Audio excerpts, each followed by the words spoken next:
This is a Bo Brunel. This is old. Probably this tie was probably being worn when the Bee Gees were playing that song you just played. See, Lou, I don't have old clothes. I have vintage clothes. I've achieved that age in life. And the Bee Gees are vintage. And they're vintage too. I could sell my stuff on eBay like for more than I paid for it.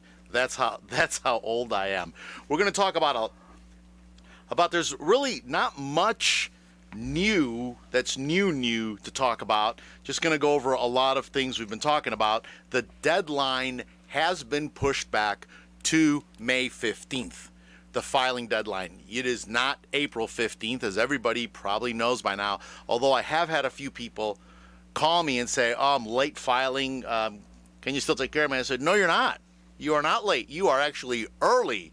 And they were a little surprised, and the one man said, I've been busy. I've had other things to think about. So that was just yesterday. He called me. He thought, I thought I'd wait till after. He knew he was getting a refund. So if you owe money, you really, if you know you're getting a refund, you really don't have a problem. There is no penalty for filing after the filing date if you're getting a refund. Okay, the penalty is if you owe, because now you have failure to file, failure to pay, penalties, and then all the interest that goes on top of it. So, but he knew he was getting a refund. He said, I thought I'd wait till it all settled down for you. I said, no, it's just beginning to get busy. We've got a pretty hectic 2 weeks coming up. So he came by, dropped all his stuff off, and we were talking. But they pushed it to May 15th. May 15th is a Saturday, so it's going to go to the next business day, which is May 17th, Monday the 17th. So we have till midnight, Monday the 17th, to either file your tax return or to go ahead and file for an extension. And that is an extension that is going to take it all the way to October 15th. People have asked, well, since filing season got pushed back a month, will the extension be pushed back a month? No. The IRS has been emphatic. They have said no. The reason is they have a lot of computer programming to do between October, November. They shut down their system. The last day to e-file, that means to electronically submit a tax return, is usually somewhere around Thanksgiving. Usually it's the weekend before, the weekend after. It just depends how it falls on the calendar. But typically we tell people, I usually don't plan on e-filing anything after Thanksgiving. That's just like our hard day. And then the IRS starts programming their computers for next year. They spend most of December getting those things ready, and then the Congress will meet. They will have their review of what we call the extenders. Those are tax laws that sunset December 31st of every year, and they'll see which ones they're going to extend. And we always wait. We always wait for that. But now it doesn't seem like Congress cares pretty much. They just go ahead and change tax laws whenever they want. So we were seeing that. March 11th, they made some major changes, and it's really created some issues. So we're going to talk about this deadline. If you don't think you can have your tax return ready, you can have all your stuff ready by the 17th of May, just go ahead and file an extension and do it now. If you get it ready, you can always file timely anyway. There's no downside to filing an extension. If you think you owe some money, you think you're going to owe some money, you can always go ahead and send some money with the extension. What that will do is that will reduce any interest or penalty you'll have for not timely paying. Because remember, an extension to file is not an extension to pay. If you owe, it's due May 17th. Okay, now that's one of the confusions that we've had with North Carolina and many other states. North Carolina did not go with the May 17th date to pay. They went with the May 17th date to file. So your tax return for North Carolina, and this is just individual, by the way, just individual. That's the only date that got pushed back, individuals.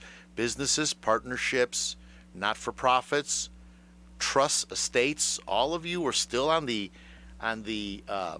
March 15th, April 15th, just depending on which one you were, deadlines. This is only individuals I'm talking about.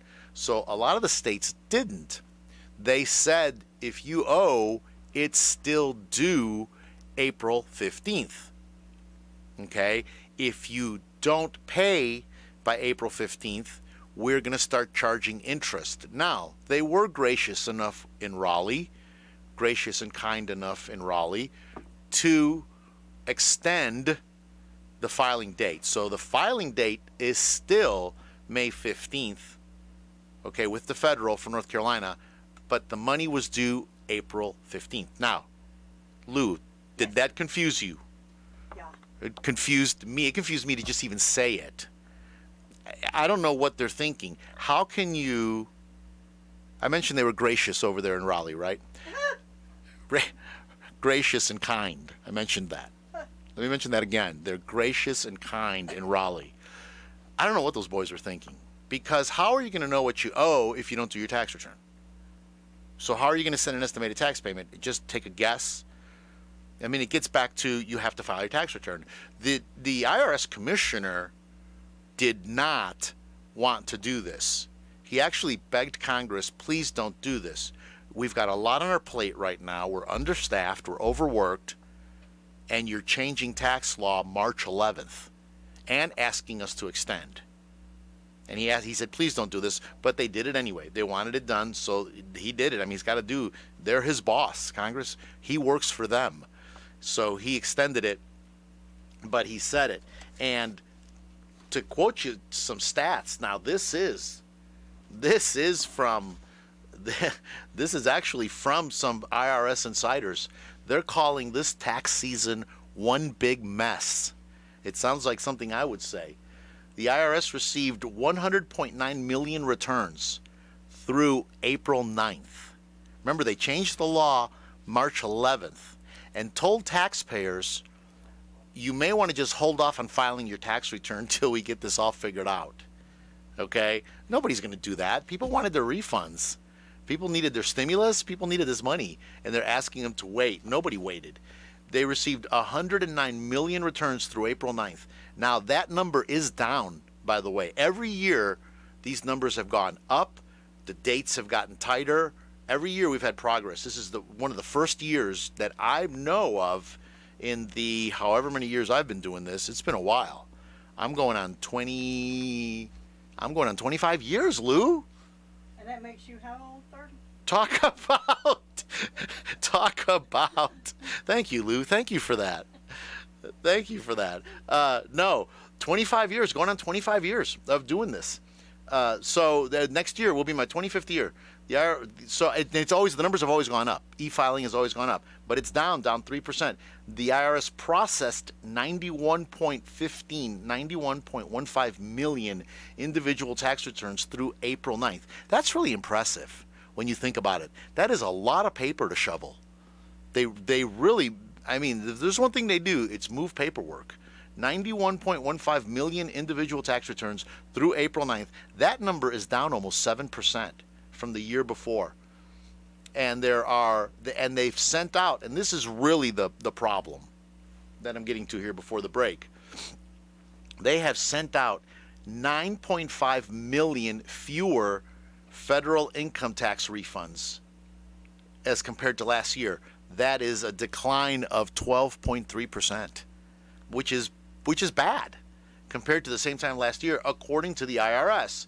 So through April 9th, the IRS issued 67.7 million income tax refunds. The average tax refund is $2,888.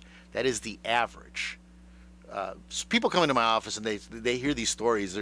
My neighbor said they got $10,000. My friend said they got $10,000. No, the average tax return is $2,888. I'm sorry, tax refund is $2,888. And folks, in spite of what your neighbor and the mailman and everybody else tells you, a lot of people pay. A lot of people pay. I know, I do those tax returns. A lot of people pay. Now, their processing pipeline, they issued some other things and said their processing pipeline has had some problems, 1.5 million returns they've been having issues with. So their overall processing numbers have just fallen through. IRS Commissioner Charles Reddick who spoke to the Senate Finance Committee on April 13th, said that this filing season, I can't even get that out. This filings, because I can't get it out because this is just such a lie. I can't even repeat it. This filing season continues to go smoothly, is what he said. Everybody turned to him and just looked at him because everybody just knows that's not true. You know, there was one of the people at the meeting called it one big mess. There are, as far as we can tell, about 15% of people that are getting a refund are still waiting for a refund way past the due dates. People are contacting their CPAs, they're contacting their EAs, they're going to their local tax offices, and they are not happy. They're waiting. There are still, I don't know how many millions of people that have not gotten their stimulus payments. The $1,400 stimulus payment, it's the numbers in the millions. And they're already telling us that there are going to be millions that we're going to be reconciling that $1,400 in next year's tax return. So this is not a credit that's just going to go away. There was all these rumors in the beginning, you better do this now, you better get it in there, and that fueled part of the problem. People were running to their tax preparers. We had that happen.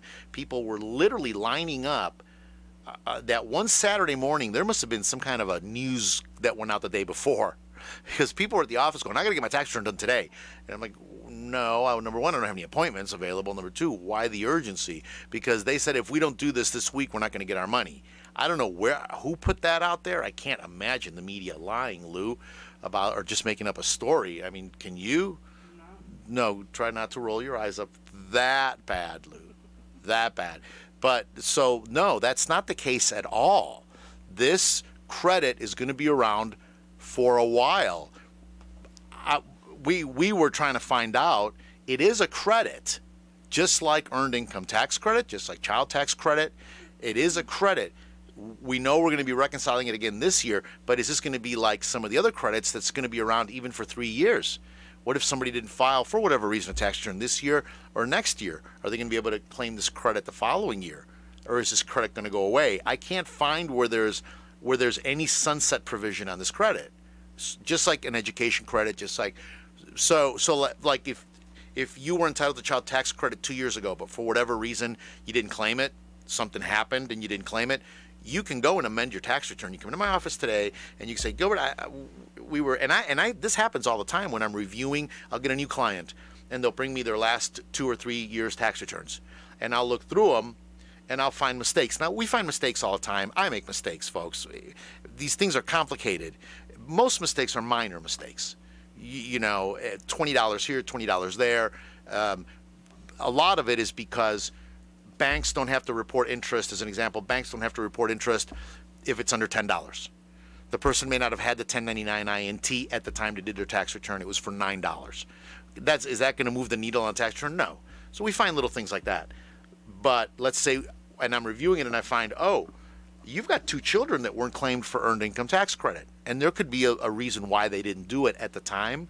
But now they can claim those children. We'll go back and amend that tax return. And that's just one example. Don't everybody come to my office now with their last 3 years tax returns. For the most part, we do not find those kind of mistakes. Or somebody had education credits. They were not aware of the education credits and how that works, so they weren't claiming it. So the following year they'll say, hey, I didn't tell you about this education credit. Well, we can go back and amend that tax return and we can do it. One that I find more than others is a widow. So a qualifying widow with a child, husband passes away or spouse, it goes both ways, spouse passes away. Well, that widow can actually still claim that the following year. Sometimes they don't know. They'll file single on their tax return when they really qualify for head of household. It's things like that. They just don't know. If somebody helped them do the tax return, they didn't go to a professional. I'll catch a mistake like that. So it's from 2 years before you can amend. Are we going to be able to do that with this credit? I don't know. We're hoping to find out, and we're hoping to get some more guidance. Let's go ahead and take the first break here. And when I come back, I'm going to talk a little bit about some of the tax law, the big changes, the unemployment, the advance premium tax credit repayment.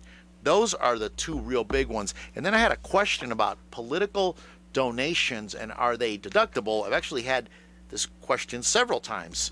Let's go ahead and take a break. This is Gilbert Talks Taxes, WCAB, AM 590, FM 100.9. I want to tell you about a little-known Rutherford County gem, Integrity Marble and Granite, located at 287 Shiloh Road in Forest City.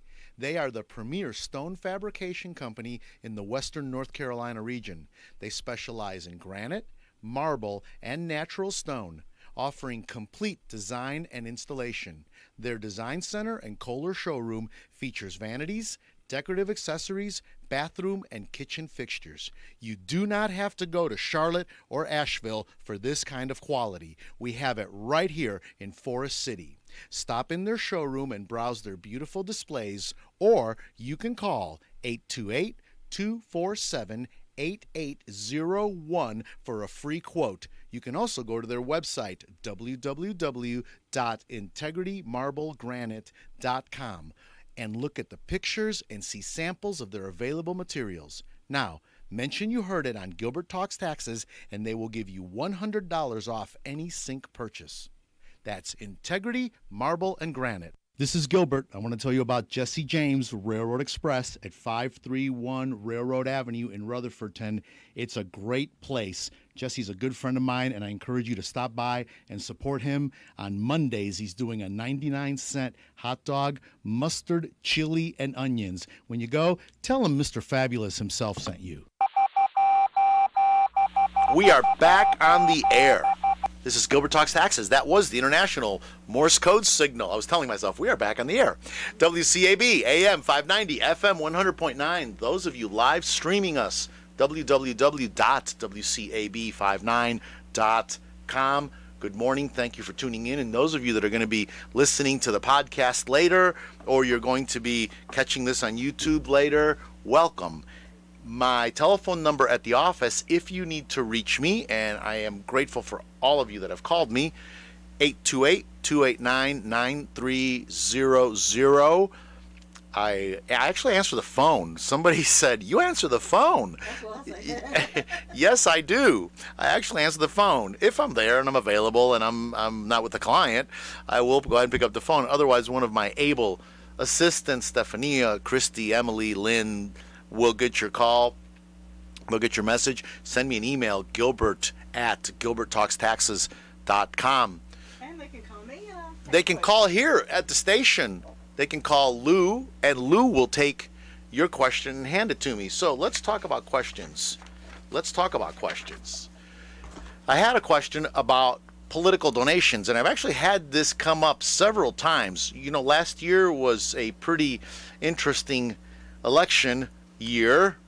A lot happened, and a lot of people gave money to political groups, all kinds of political groups, and people are putting down on their tax returns on that little organizers that I give them, or they're just they're giving me receipts from whatever political affiliation you're involved with, or whatever political group you're involved with. They're not deductible. The answer is no. The answer is no. The short answer is no. Political donations are not deductible. And people say, now we use the generic term 501c3 for a non-for-profit, nonprofit business. It's actually the correct way to say it in the accounting world is not for profit, because a lot of businesses are non-profit, but that's not by design.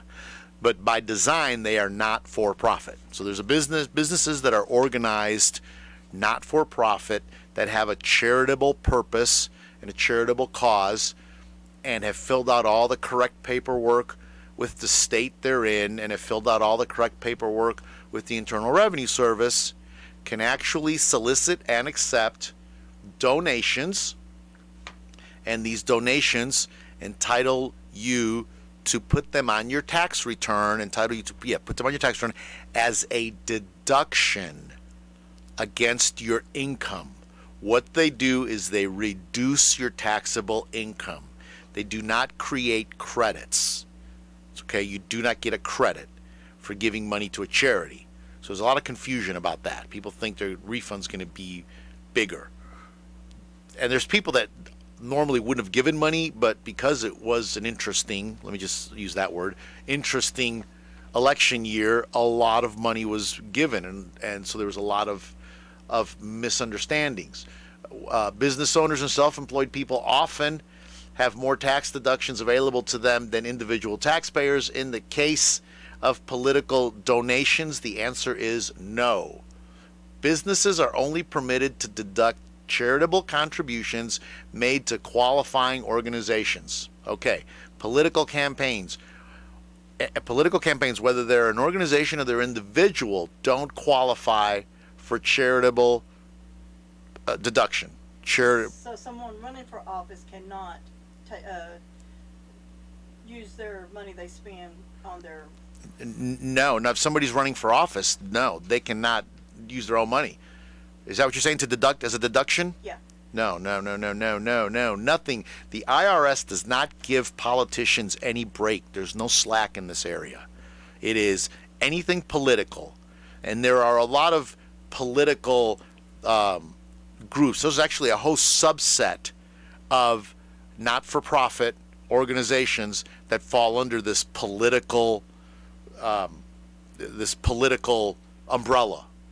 Okay? And which includes lobbying. It's the big we classify all of these as lobbying groups. I don't know any, and I don't want to get into a lot of.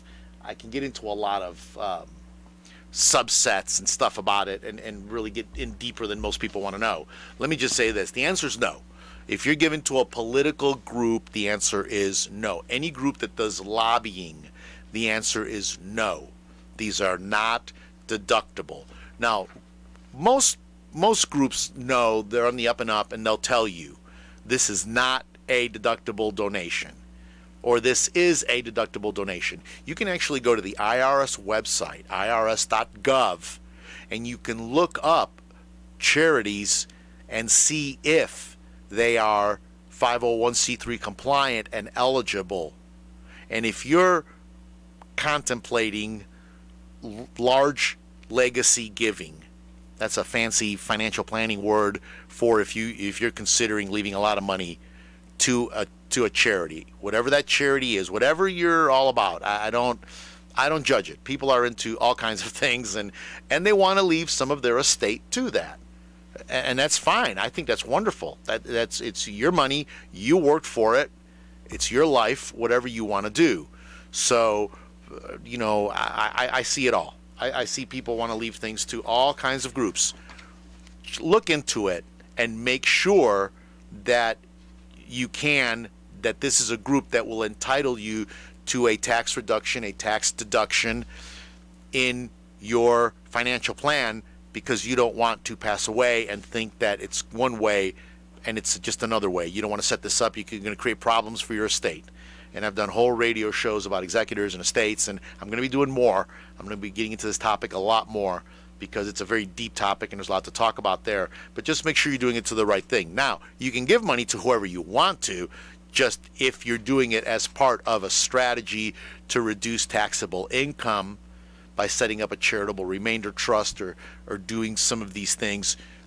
And again, I'm trying to not get too deep into it because I could do 8 hours of programs just on that, on charitable remainder trusts and the things you can do with those. So political groups, no. Whether you're a business or an individual, no. You cannot give to them. The IRS does not allow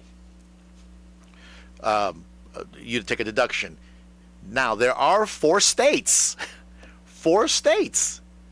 that allow you. 4 states allow a tax break for political campaign contributions or donations made to political candidates. No, North Carolina's not one of them. The 4 states are Arkansas, Ohio, and Oregon. Oregon, the state that taxed stimulus. Lou, the only state to tax stimulus at 8.75%. Yeah, that's a lot of money. That is a lot of money. They taxed the stimulus, and they're not backing off of it, even though they've been asked to. So Arkansas, Ohio, Oregon, and Montana. Okay, actually, Arkansas, Ohio, and Oregon offer a tax credit for political contributions, which is not what the IRS does. The IRS, you get a tax deduction. Montana offers a tax deduction. Now, all four of these states, though, and I looked into it, they all do have rules and limits, and it's not just open season on giving money. It's actually very limited in these states. It's not wide open, and why they do it, I don't know. The IRS has just said no. If they're political or a political lobbying group, you cannot, which, the NRA falls under that category. So does ARP, and so do a lot of these groups. So just look into it. You can go to irs.gov. Make sure the group you're giving to, if you care about a tax deduction, if that's one of the reasons that you're doing this, go to irs.gov. Or if you've been solicited by somebody and it sounds like a good thing, sounds like something you'd want to give money to, and then you go to irs.gov and find out they're not on that list, you may want to think twice about this, double check and make sure. And if they're fraudulently saying that they are eligible, I really don't know who you could report them to. I mean, telling the IRS, I don't know that they would do much about it, but it's just something to avoid. Okay, so that was an easy one. That was an easy one. And I really wonder if somebody has been saying that they can do that, because I've had this question's come up several times. And again, I know that people have given a lot of money to charities, to political groups. There was a lot of concern when standard deduction got raised, when it got doubled. Standard deduction was $6,000 and whatever, $9,000 for head of household, $12,000 and change. It went up a little bit every year for married filing joint. People would give to their charities because it was really relatively easy to go over standard deduction because they were so low. Now standard deduction is double. Now it's not so easy. Married filing joint standard deduction is $24,000, north of $24,000. If you've got the 65 bump, you get a little bit more, and if a person's handicapped, certain handicaps, they get a little bit more. So standard deduction is very high. Now the IRS did allow this year $300, what we call above the line deduction, for charitable giving to a 501c3. So what that means is whether you made Schedule A or not, Schedule A is what happens if you go over standard deduction. Before, you had to go over standard deduction for your charitable contributions to count. Now on Schedule A, you have medical bills, which again, there's a floor on that, so there's a cap on that. There's a floor where you begin. So medical deductions, you have interest on your mortgage, property taxes, some investment deductions, and you've got charitable giving. And that includes giving non-cash gifts. Okay, that's included in all that. But now this year they said, we're going to let for an individual $300, for married filing joint $600, go right to page 1 of the tax return. We call that above the line giving. So it's reducing your taxable income by $300 or $600. I don't think it's a lot of money. I think that's a very small number. Most people give more than that. People that do give way more than that. But there was a concern when standard deduction got doubled that charitable donations were going to drop off. And I said, I don't think so.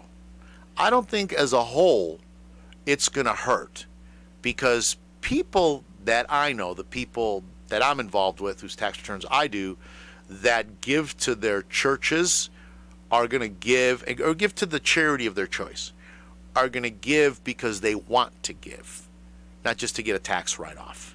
I know very few people that are, hey, I'm going to give $10,000 to my church so I can get a tax deduction. That's not a thing. They're still going to do that. They're still going to give. We still are a very generous people, and we support our churches and we support our institutions. So that has not happened. It's an interesting thing. Let's go ahead and take our break, our 8:30 break, and I will be right back. This is Gilbert Talks Taxes, WCAB AM 590, FM 100.9. Hi there, this is Kimberly, and I'm here to tell you about Peterson's Auto Service and Detail Shop. As a woman, I'm often apprehensive about taking my car to a dirty service garage. But you can be assured that Peterson's, located at 478 Butler Road, Forest City, has an incredibly clean and safe environment where you get high-quality service at a great price. Peterson's was voted Rutherford County's best auto service 3 years in a row. So take your car to Peterson's for brakes, oil change, North Carolina inspection, tire rotation, headlight lens restoration, scratch removal, and meticulous auto detailing. That's Peterson's at 478 Butler Road, Forest City. You can call him for an appointment at 245-8889. This is Gilbert. If you owe the IRS past due taxes, don't call those toll-free national numbers. Local, affordable help is right here in Rutherford County. Stop garnishments, levies, and liens. Call Gilbert Carmona at 828-289-9300. All initial consultations are free. Call Gilbert, 828-289-9300. This is Gilbert Talks Taxes. That was the international Morse code signal. That was the cry for help. Lou and I were just talking here. All of a sudden, she jumped at the panel when the commercials were over. Now, Peterson's got a new location. Oh. Yes, we need to get him a new commercial. Now, my last day on the air is going to be May 15th. That is going to be, yes, only two more Saturdays. Lou, only 2 more Saturdays. We are talking about regrouping, taking a little time off, regrouping, and coming back with a program. We're just talking about something, Lou. I really want to do more with financial strategies, planning on the front end, because so much of what happens by the time you're sitting there with all your tax papers, it's already too late. You know? But Peterson's got a new place, 620 U.S. Highway 64. It's beautiful. It is absolutely beautiful. What he's done there. He specializes in complete auto detailing. Whether you have swirl marks, watermarks, acid rain damage, or deep scratches, Peterson can help you. He cleans and conditions leather seats, restores headlights, and he also applies ceramic coatings. And if that's not enough, ask him about automotive, residential, and commercial window tinting. By the way, when you see Peterson, tell him that Gilbert said, "Isso é fabuloso." Isso é fabuloso. Fabuloso. This is fabulous. Tell him Gilbert said that. They're all going to go up to him and say, "Gilbert said you're fabulous." Hey, that's a compliment, okay? Gilbert said you're fabulous. You said 64, is that toward like lower 64 or 64? 64 towards Morganton. Just go down a ways. They're kind of across the street from a little A-frame there. You'll see it. The place is bright and cheery, and it's very Peterson. It's very, very, very Peterson. I mean, he really does. Kimberly's not exact. Have you ever been to a shop? Oh, Lou, you got to go there. Seriously, it's like what you see in Europe. It's like what you see in South America at the high end in the big cities. Oh yeah. And here, you know, in America, I don't know why, but our shops are like these places where it's like dangerous. Don't walk in there. It's dark. Down there, they're like brightly lit up. The floors are immaculate. It's like you walk in there in a suit on. It's like those kind of places. Oh yeah. It's very nice. Oh yeah. Isso é fabuloso. Yeah, what you just said. Just what I just said. Okay, now so during the break, Lou, and I could tell I lost Lou a little bit in the charitable deductions, charitable giving whole thing, because most people really don't understand it, how it works. So let's just say you make $50,000 a year.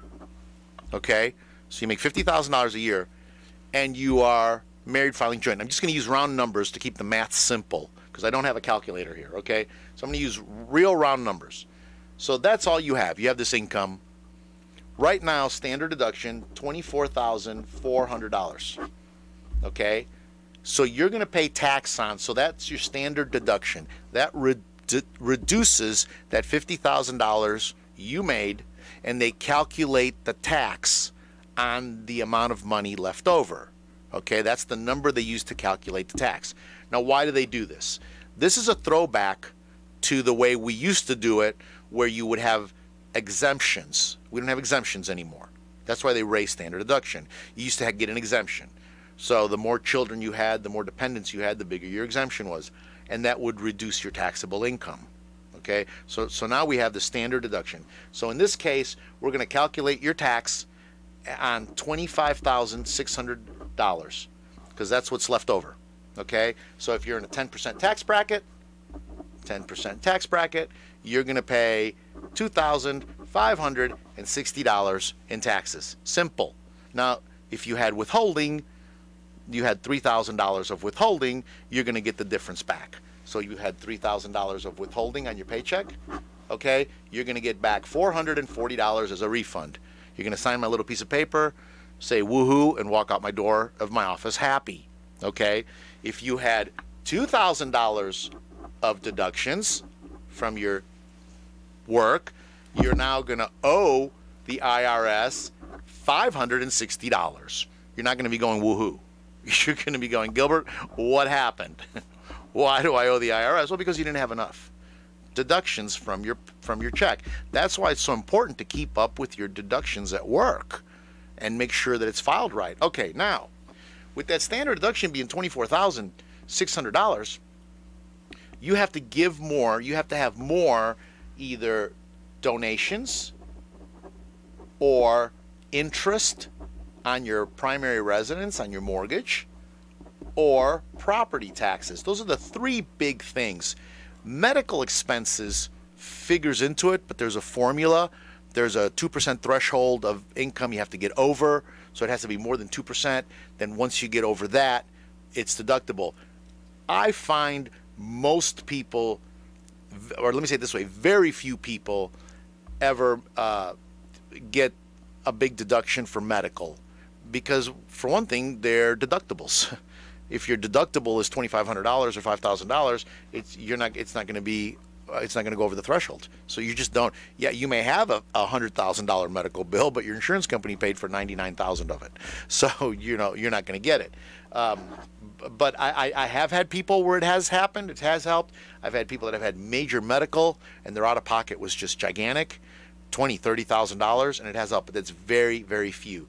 Typically, it's donations, interest, and property taxes. Okay, so let's just say you're a person, you do tithe, you give 10% of that $50,000, so you had a $5,000 donation. You didn't go over the $24,400.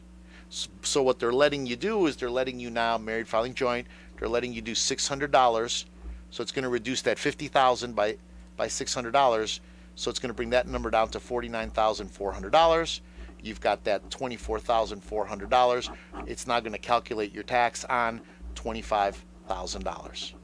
So that's what I mean by that number's just so small. So at a 10% tax break, it's basically saved you $60. That's just a very small number. It's not going to move the needle in any direction. Now, I do have people that give a lot of money, and they're well over that $24,000, believe it or not. There are people that are just, typically what I find is it's older people that don't have a lot of debt, and they want to try to leave maybe a legacy or a donation, or they want to contribute to a building fund and really contribute to a building fund, and they'll find themselves giving $20,000, $30,000 to a church. And it's not just churches, don't forget, I just said it during the break to Lou, mosques, synagogues, temples, what else? What other categories fall in that? All of these places rely on donations. All the churches rely on donations. I mean, that's what's built all these churches. That's why there was such a concern that people were going to stop giving money, and they were going to stop. And I said, no, people in Washington, they're really disconnected from us, from the rest of the country. Everything they do is driven by money. I remember Congressman Charles Taylor used to say, you don't find too many volunteers in Washington. He said, if you want a problem to go away, just stop giving it money. Because nobody in Washington volunteers to do anything. Everybody wants to get paid to do it. Well, we here, in the South, and I grew up in Illinois. I grew up in a suburb of Chicago. People there were very generous. A lot of charities were there, a lot of volunteer. I remember Red Cross was very active there in the communities. We had a lot of tornadoes. In the area I grew up was actually a tornado alley there in that part of Illinois. And the Red Cross was very active there in responding to that. And it was all volunteer-driven, donation-driven. Here in the South, very volunteer-driven, donation-driven. And that's another thing with political, I meant to say that earlier, so let me backpedal. It's not just cash that's deductible. You have charity miles if you drove your car for the charity.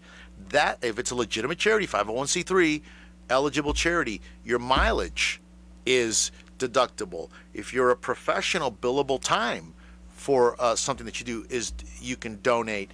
And hard goods, well, with a political group, none of that's, you can't count any of that. Non-cash gifts are not time, or mileage is not. It's none of it. But with a regular one is. And I know people that just do stuff and don't even, when we start getting into it, they're shocked. I said, well, you drove how many miles for this charity? You volunteered how many? You did this, you did that, you did this, and you paid for this. And you're like, well, it really adds up, doesn't it? But they didn't care. They would have done it if they would have gotten no tax break. And that's the thing. That's the thing there. Now, record keeping. Let me just talk about the record keeping. You got to keep records of your donations.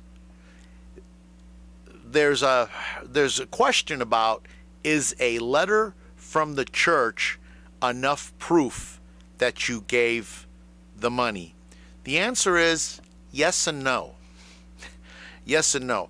I've been involved in conversations and have talked to CPAs that have been in audits with large donors, and they've actually had the IRS auditor ask for the canceled checks, even though they had a letter from the charity.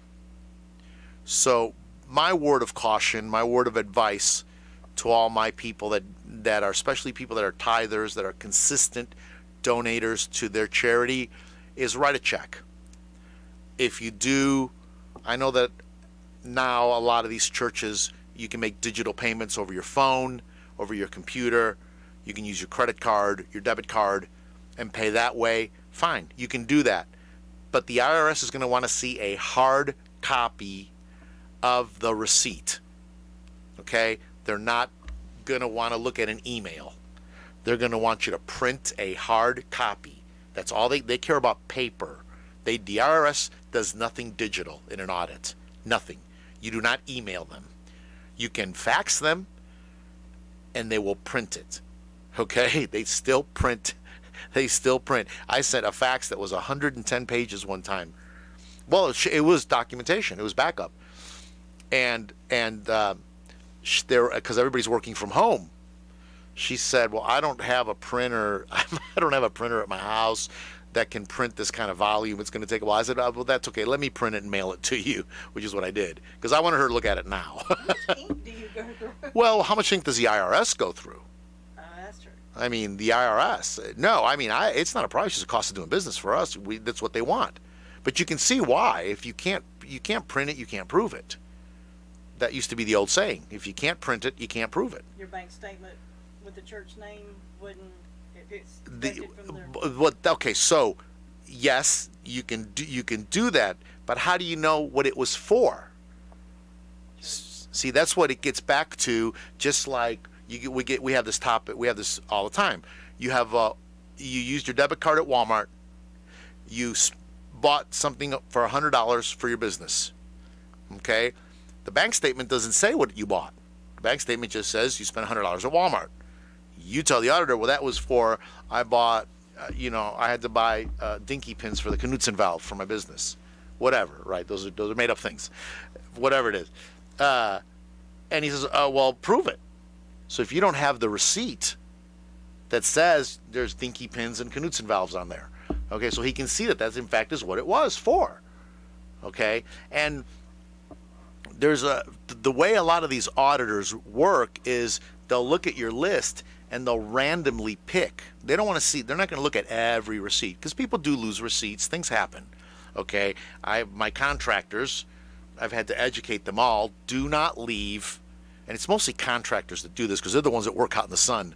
Do not leave receipts on your dashboard, because then they bring me a white piece of paper after the sun bleaches the ink off the thermal paper. Or they bring me a black receipt because the sun has now burned. Remember the old thermal paper? If it got hot, it got dark. You can't read what's on there. So, and these things happen. And the auditors are not, they're very, most of them are very reasonable people. Or at least, let me say it this way. Every auditor I've ever worked with has been a reasonable person. Just, they're real life people. They're not these hardcore, people. They're actually very nice people.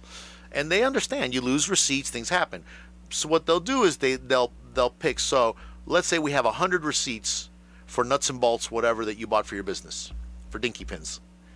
And he'll pick from my list 20 out of 100, or whatever the number is, 5 out of 10, 2 out of 10, whatever. He'll say, I want to see this one, this one. And if you can't produce them, you got a problem. If you can only produce 9 out of 10, he has to see 10 or 20, and you can only have 18 or 19 or whatever. And you say, hey, we lost that one, we can't find it, but here it is in the bank statement.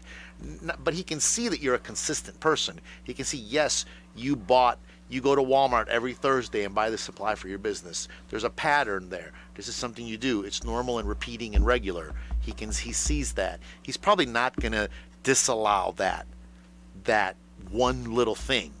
But where I have people that come and they want me to do these tax returns. They have no receipts. They have no anything, no bank statements, no nothing. I tell them, I'm so sorry, I can't help you. So if you're tithing for the church, you need to write, My advice is write a check. And in the item, you need to write what it was for. Well, I would. You can always write. Well, a lot of churches give you a number. If you just put your number there, like a member number or whatever, or you write building fund or tithe or whatever, because now you've got that canceled check and the church letter. Now you've got the two things, and hopefully they'll balance. You've got those two things. Now that is 100% proof right there. But any charity, anything you do, Lou's looking at the time. We have one break left. Mm-hmm. Let's take another break.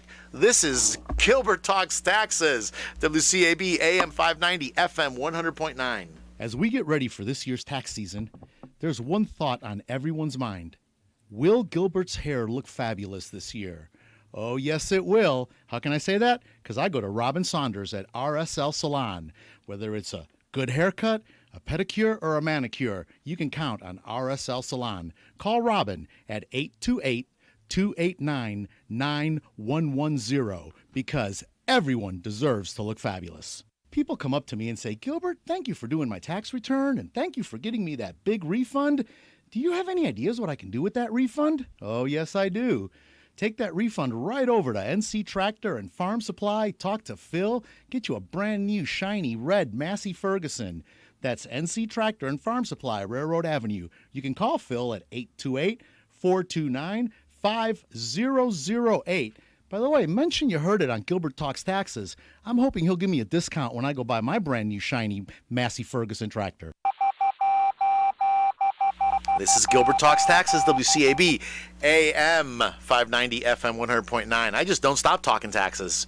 Even straight during the break, Lou and I just keep talking about it.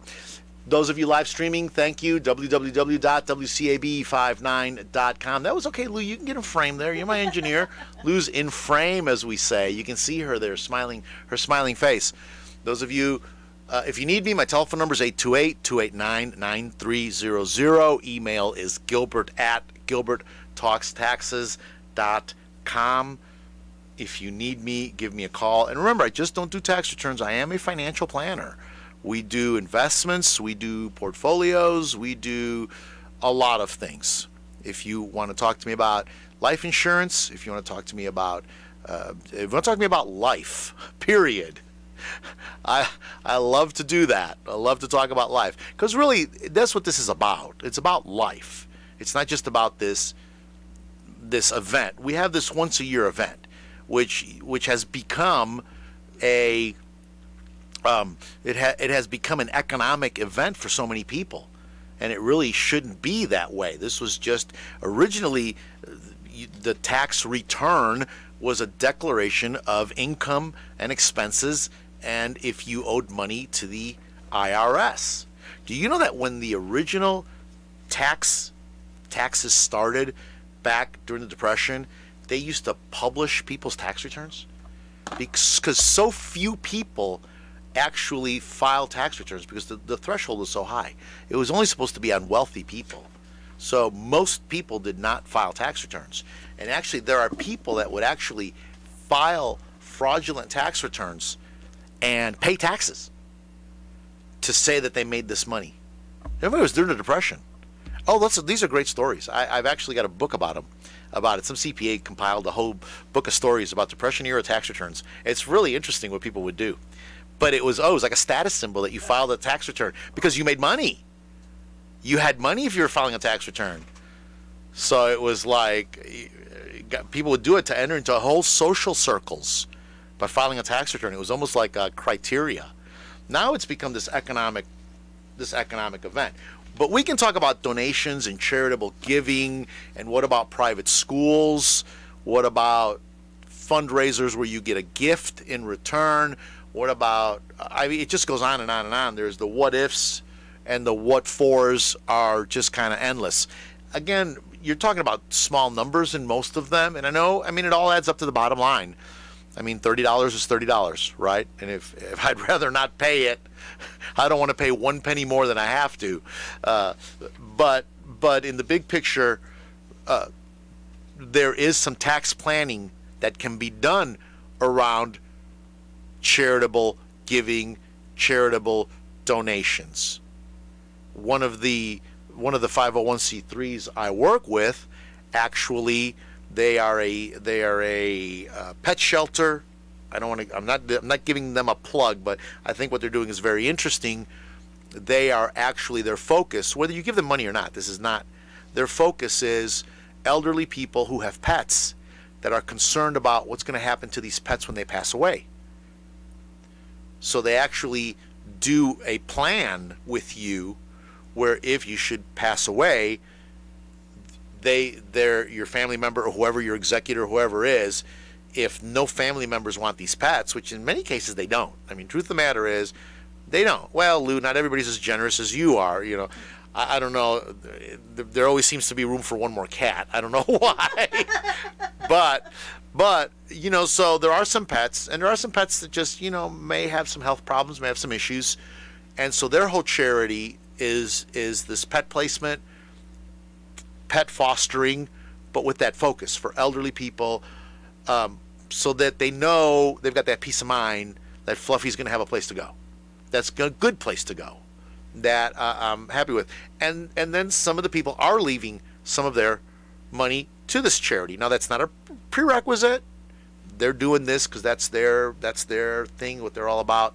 And they do more than just that, but that's one of their things. And some people are leaving them.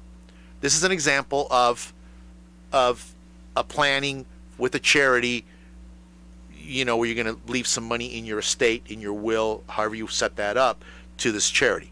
And there are some tax advantages to the estate to do that, And is Fluffy going to get better care if Fluffy comes with an endowment? Maybe. Just maybe. Fluffy's coming with an endowment to take care, and a lot of it's to take care of medical needs, especially if they know they have medical needs. Now, I've gotten this is a whole conversation we can have, and if anybody wants to have that conversation with me, as you can tell, I love to talk about it. Give me a call, 828-289-9300. Make an appointment. Gilbert at GilbertTalksTaxes.com. Send me an email, and we'll talk about it. I want to wrap up the program, by talking about the two big changes, because people have been asking me about this. This is a topic that's been coming up all week. And I've actually had people call me about the fourth stimulus payment in September for $2,000. What do I got to do to get that? I'm like, I don't even know what you're talking about. There is no fourth stimulus payment for $2,000 that we know of. Will there be one? There's no telling. There is absolutely no telling. But I'm already getting phone calls about that. Some politician must have put that out there. I guess we're getting ready to get into a re-election cycle, everybody. So they're going to be saying a lot of things. But no, as far as we know, there is no other stimulus money coming. There are some things for businesses. There is still some money out there for businesses to do some different things. Some of it's free money. Some of it's money that's got a lot of hooks. And you got to be careful. The only free cheese is in a mousetrap. So just be careful. But unemployment compensation. So part of that March 11th midnight hour tax change was that it made the first $10,200 of unemployment income non-taxable on individuals. So remember, it was taxable. I did a whole program on it being taxable, and 80% of the people did not have withholding. So people were to expect to get much smaller refunds, and that in fact did happen. People got way smaller refunds. Well, Congress met and decided to make the first $10,200 of unemployment non-taxable. Now that is per person. On joint returns, it's the first $10,200 for each person. So there was a little confusion there because people understood it to be $20,400 if you're married filing joint. No, it's $10,200 per person. So the people that I had this week, the one spouse was unemployed for 6 months and got like $16,000. They thought all $16,000. Because they said, well, no, the limit's $20,400. No, it's $10,200 per person. So that person made $16,000. The other spouse had no unemployment. The other spouse worked the whole year. So we only got the tax break on the $10,200. Okay? So there's been some confusion with that. Now, other people, the act only makes these benefits non-taxable if your adjusted gross income, not your gross income, but your adjusted gross income is less than $150,000, whether individual or joint. Okay? $150,000. So if you made more than $150,000, you're going to lose that $10,200 deductibility. Okay? And so if you're in a 10% tax bracket, that's $1,000. 22% tax bracket, I mean $2,200. That's a good chunk of change there. So, and this gets to the whole topic. Lou, tell me when I've only got a minute left. Okay. This gets into the whole topic of, we keep hearing this current administration and President what's-his-name saying that they're only going to tax the rich. But if you notice, all of these thresholds are at $75,000 and $150,000.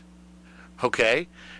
So at what point is rich? Remember when then candidate Hillary Clinton was talking about taxing the rich, and you went to her website, pretty much anybody that made over $186,000 was going to be taxed by her plan. So, and I know that sounds like a lot of money if you're only making $30,000, $40,000, $50,000 a year, but husband and wife working together, national averages is like $120,000 a year. So there's a lot of people hitting this $150,000 threshold, especially if you have some other things happening too, some other sources of income, which a lot of people do. You have some rental income, all that counts on this. You've inherited an IRA, you've done this, you've done that. Any number of things will kick you up over 150 pretty quick, and we're seeing it happen more and more, especially with the price of labor's going up. I mean, entry-level jobs right now are paying $16 an hour. That's $40,000 a year, folks. Okay? On a 2,080 hour year, you throw in some bonus and some overtime and a little bit of overtime and stuff, and they're going there. Okay. Now, the second thing that I'm getting a lot of questions about is the advanced premium tax credit repayment. Okay, you guys remember the Obamacare cliff. Remember that. So if you make too much money, so you get Obamacare, and you tell them that I'm only going to make $40,000 a year. They adjust your subsidy and they give you your insurance based on that $40,000 a year. And I'm being very simplistic with all this explanation, okay? So they base on that. But you've got a better job, your spouse went to work, You worked a bunch of overtime. You may have inherited some money. A lot of things happen to people in a year. So now instead of making $40,000 you had told them at the exchange you were going to make, you're now making $60,000, $70,000. I've had people inherit money, and that is taxable, by the way. Some inherited money is taxable. Some isn't, some is. Okay? But it does affect your AGI, and it does affect how they calculate your Obamacare. Okay? So what happens is if you get over up to 400% above poverty line, you start paying Obamacare back incrementally. So you might have to pay back $500, $600, $800, and it caps out at around $2,000. But once you go over 401%, you have to pay your entire subsidy back. Okay? They call it the Obamacare cliff. The subsidy cliff is because they don't want us to call it Obamacare. Okay? So last year, and last year only, they waived that. So a lot of people that were worried about this Obamacare cliff because they took out money from pensions and things, they waived that. But we didn't find out until March 11th that they were going to waive that. Had we known this, that they were going to do this last year, our tax planning would have been a lot different. Because in a lot of the tax planning we did, especially when people were going to take out money from their IRAs. Remember, you could take up to $100,000 out from your IRA, not pay the 10% penalty, and defer paying the tax on it over 3 years. So a lot of people came and were saying, Gilbert, should I do this? And I was saying, well, do you need to do it? And I was asking a lot of questions, because two things were going to happen. Number one, it was going to bump you up into another tax bracket. So we needed to see if the 1 year or the 3 year, what would happen with your tax brackets. We know taxes are going up. I didn't even get into it today. Christy really wanted me to talk about what's happening, but taxes are going up. Biden signed the law. Taxes are going up, which he said he was going to do. So, and it's steep, folks. I was going to get into it, but I'm not going to. It's too depressing. With people winning all this money in the lotteries, we've got a lot of people in Rutherford County winning good amount. What happens with that lottery money? Now, you tax it at the lottery office. How is that taxed again? It's taxed. You get a 1099-G from the. I'm sorry, not a 1099-G. I'm sorry. That's the unemployment. That's the other lottery. You get a W-2G. I'm sorry. Folks, I do this whole show without a script, okay? Other than some notes I write down, so excuse me. You get a W-2, you actually get a W-2G from North Carolina, because it is the North Carolina lottery. They report it to the IRS, and actually up in Cherokee, I've had a lot of people come to me. I'm shocked at how many people go there. I guess, obviously, the place is there for a reason. So, Cherokee, you get a W-2G, and then there it says your winnings. Now, depending on how big you won the lottery, you will be taxed at the point of when you get your money. But most of the winnings that I see, your $2,000, $5,000, $10,000, your scratch-off card winnings, typically, those are only taxed at the state level. So they'll pay the state tax on it, and you'll get your W-2G that says that amount, that withholding on there, but it's not taxed at the federal level. So you will owe some federal income tax on that. And it's an interesting point. Okay, so that you bring that up because that affects everything. It affects your education credits. I had somebody win $10,000. Okay, and they thought it was like woohoo, and I won $10,000, and they had paid the state tax on it. I can't remember what it was. Whatever it was like $500. I think it was 5%. So they thought, they bring me this thing and they go, I don't know did I need to show you this? Oh yeah, that $10,000 cost about $3,000 in credits because they had children, they got earned income tax credit, they got child tax credit, and she was in college and had education credit. So it cost them all this. Now, they're still ahead, but just be aware, all these things interplay and play together. So we've had this. Wait, how much time do I have left, Lou? You're just letting me go. Lou enjoys listening to tax talk. 30 seconds. So this is a good thing. People aren't going to have to pay this this money back, but it's only for 2020. Going forward, all of you that we did tax planning for and we factor this in, it is for 2021. As of now, the Obamacare cliff, the subsidy cliff, is still a thing, and it's something we need to be aware of. 5 seconds. Thank you for listening. This is Gilbert, WCAB. This is Gilbert Talks Taxes, WCAB, AM 590, FM 100.9. More music, WCAB. Jesse James Railroad Express is becoming the Rutherford County hotspot with new lunch menu, quarter pounder Angus beef burger topped with bacon, cheddar cheese, bang bang sauce, and onion rings, or the new 5-3-1 burger, half-pound charbroiled Angus burger with special sauce, lettuce, cheese, pickles, onions on a toasted bun. It's everything that Big Mac wishes it could be. On top of that, milkshakes, hand-dipped ice cream also available. Open Monday through Saturday, 11 until 4. Closed Wednesday and Sunday. Call them at 828-447-4644. 99-cent hot dogs with mustard, chili, and onions, Mondays only. That's 531 Railroad Avenue in Rutherfordton. All aboard. Rain throughout the day today, nearly a 90% chance of rain on this Saturday. Overnight tonight, mostly cloudy, showers likely mainly in the evening, lows in the upper 40s, but for Sunday, beautiful skies expected for Sunday. 71 degrees is the expected